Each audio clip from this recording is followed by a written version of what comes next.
warahmatullahi wabarakatuh. Alhamdulillah wassalatu wassalamu ala Rasulillah wa ala alihi wa sahbihi wa man tabi'ahudah. Bapak dan Ibu yang saya hormati, saya pertama-tama ingin menyampaikan terima kasih kepada moderator yang telah memberikan kesempatan kepada saya untuk berbagi pengalaman, pengetahuan dengan Bapak Ibu sekalian.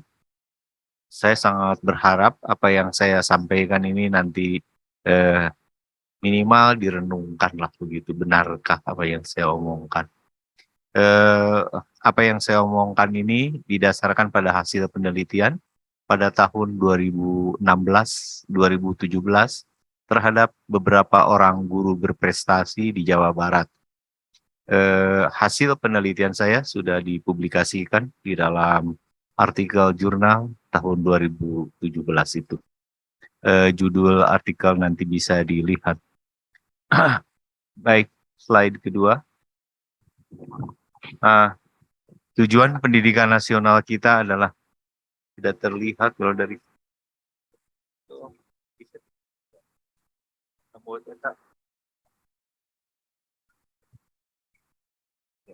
boleh ya supaya terlihat tidak terlihat. Baik, kita mengetahui bahwa tujuan pendidikan nasional itu adalah mengembangkan, dimerahkan malah tidak jelas ya, mengembangkan potensi peserta didik agar menjadi manusia yang beriman, bertakwa, berakhlak mulia, kemudian sehat, berilmu, cakap, kreatif, mandiri, dan menjadi warga negara yang demokratis serta bertanggung jawab. Ada berapa poin, Bu? 10 ya, 10. Ada 10 hal. Wah, keren sekali kalau punya 10 ini. Kata kunci dari tujuan ini adalah kata-kata mengembangkan. Mengembangkan itu kembang. Kembang itu asalnya seperti apa? Mungkin hanya daya saja pada kelopak pada sisi itu. Berkembang, berubah menjadi besar, terus berkembang. Mengembangkan. Nah, yang ingin saya kemukakan adalah yang terakhir nomor 4, pendekatan spiritual. Untuk mengembangkan potensi peserta didik, ada sejumlah pendekatan yang digunakan. Pendekatan apa saja yang sudah kita lalui? Menurut para ahli, pendekatan yang pertama kali digunakan oleh para guru adalah yang disebut dengan pendekatan transmisi. Menyampaikan, menyuguhkan, menyajikan, gitu. Diberikan, mau tidak ini sampaikan. Ini juga pernah saya sampaikan waktu kuliah umum di Mercure ya, hanya waktu itu masih umum. Pendekatan transmisi, orang menceramahkan sesuatu, menjelaskan sesuatu, to explain, to describe, itu saja ya, itu saja menjelaskan. Sampai tidak? Mudah-mudahan sampai. Yang kedua yang disebut dengan pendekatan generatif. Pendekatan ini sangat menekankan agar para mahasiswa, para siswa, anak didik kita, anak-anak kita melahirkan ilmunya sendiri, pengetahuannya sendiri. Pada pendekatan ini dikenal beberapa metode, misalnya metode discovery learning, metode konstruktivisme, pendekatan konstruktif, kooperatif, yang seperti itu, yang lazim kita jumpai pada saat ini. Yang ketiga yang disebut dengan pendekatan transformatif. Ternyata pendekatan transmisi generatif itu tidak cukup untuk mendorong seseorang agar mau mengubah dirinya, mau belajar, mau terus-menerus membaca, menjadi pembelajar sepanjang hayat, berpikir reflektif, itu tidak cukup. Karenanya ditawarkan yang disebut dengan pendekatan transformatif, yaitu pendekatan yang menekankan bahwa siswa itu harus mengubah dirinya sendiri agar dia mau belajar, mau merefleksikan pengalamannya, pengalaman orang lain kepada dirinya. Dan ternyata yang ini pun tidak memadai. Sekarang itu diperkenalkan yang disebut dengan pendekatan spiritual. Karena itu pada kurang lebih 2 minggu yang lalu 2 minggu yang lalu diselenggarakan seminar internasional karena pemakalah utamanya dari mana dia itu dari alumni Harvard ya, Ibu Jennifer di FPB itu di lantai 6 itu ya, tentang inti dasar capaian pembelajaran mengenai spiritualitas itu, pendekatan spiritual. Nah, itulah yang akan saya sampaikan pada kesempatan siang hari ini. Slide berikutnya. Mengapa pendekatan spiritualitas? Mengapa pedagogik spiritual gitu?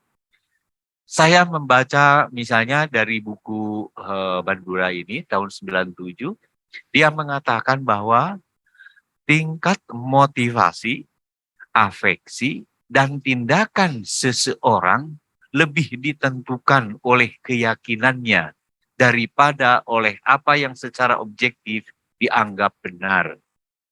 Nurani, nasihat orang tua, hal-hal yang sangat sederhana, bau ikan asin, misalnya bau nasi goreng gitu, itu akan menyemangati dia daripada harga nasi goreng yang sekian yang dibuat oleh Chef Anu, bukan.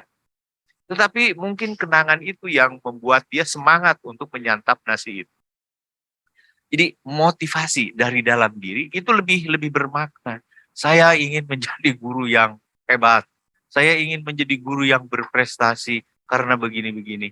Itu lebih bermakna daripada apa yang secara objektif yang benar. Oh, nanti kalau jadi guru profesional itu akan memperoleh tunjangan sekian.